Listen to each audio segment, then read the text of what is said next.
experienced several things this month. I'm going to read some of the things, his eyewitness account. He sent me a letter, and he knows exactly what happened in Unit 29, what happened in Unit 32 when they were moved. And when I read you exactly what happened, it's going to shock the conscience. You would not think anything like this could happen in America. So that is, Jarvis is a victim. Ryan Evans is a victim. He had his throat slit while incarcerated in prison. He's still alive, but not doing well. Larry Walker died at Parchman. And then Simeon Harrod is a client, a victim. He's complaining about the living conditions. So these are some very serious and sad situations. I've never heard of such in the 21st century. 50, 60 years ago, before I was even born, you heard about these conditions. We thought things had gotten better. You know, there was federal oversight of Parchman in the state penitentiary for years, and I think maybe in 2003, earlier in this new millennium, the federal oversight was done away with, and you see where we're back to now. Mississippi, for whatever reason, simply cannot do right on its own. It has to have federal oversight, and so I'm glad to see the lawsuit filed by Jay-Z, or funded by Jay-Z and Yo Gotti, Rock Nation, that was filed on Tuesday of this week in federal court, because I believe there is going to have to be some federal oversight for Mississippi to do the right thing, because evidently they're going to let these people live in squalor. They're going to let them continue to die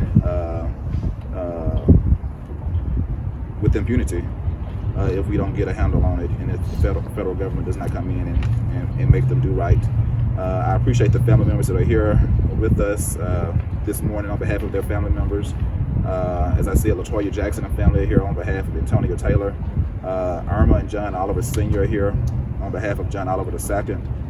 Sylvia Peterson is here on behalf of Curtis Peterson. Linda Howard is en route. She's visiting Tony Howard there in Rankin County this morning in Brandon. As you recall, Tony Howard is the one we represent, who was set on fire by an inmate on August the 3rd of 2018. We filed that federal lawsuit on August 26, 2019. Tony is from Moss Point, Mississippi, my hometown.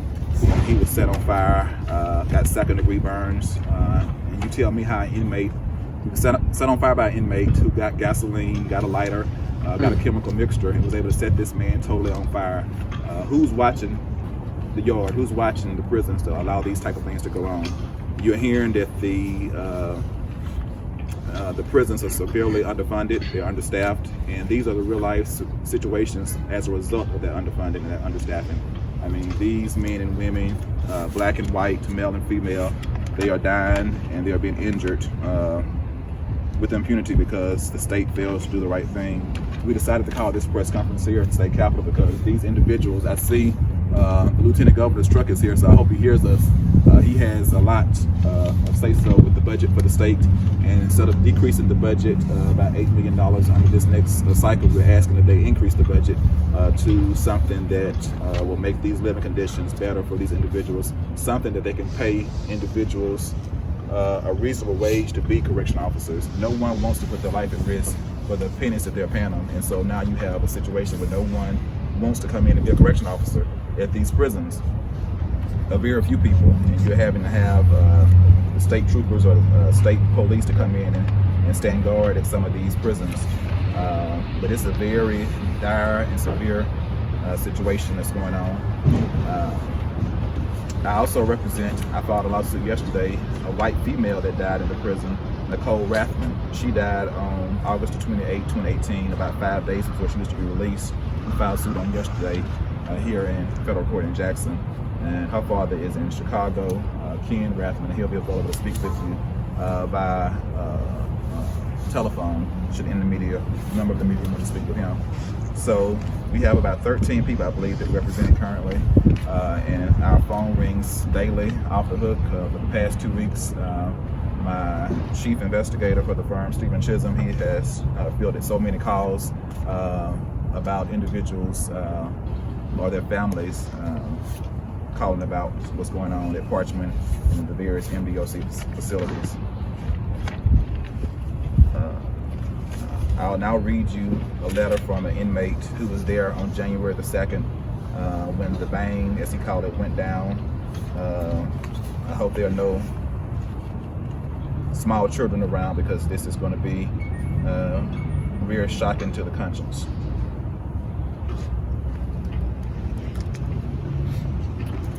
All of this happened shortly after he lost his mother. She died on December the 23rd. Of course, he was not able to attend the funeral. So he tells about that, and then he gets into what happened at the jail on or about January the 2nd.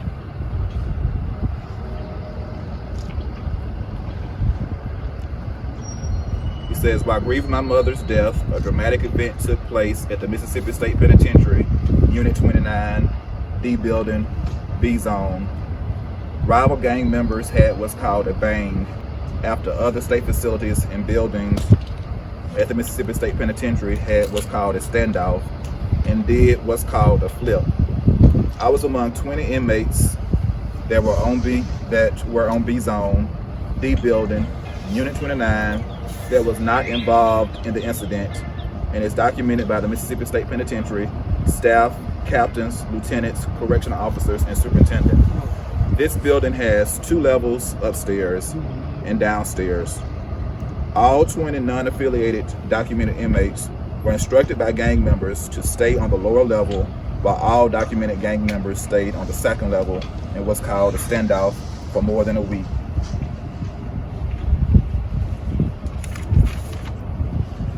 He says the standoff started, he believes, on the 22nd of December, but he is more than sure when the bang happened, January the 2nd, 2020. He says the staff did nothing to abate any harm that was likely to happen to him and the other 19 non-gang members.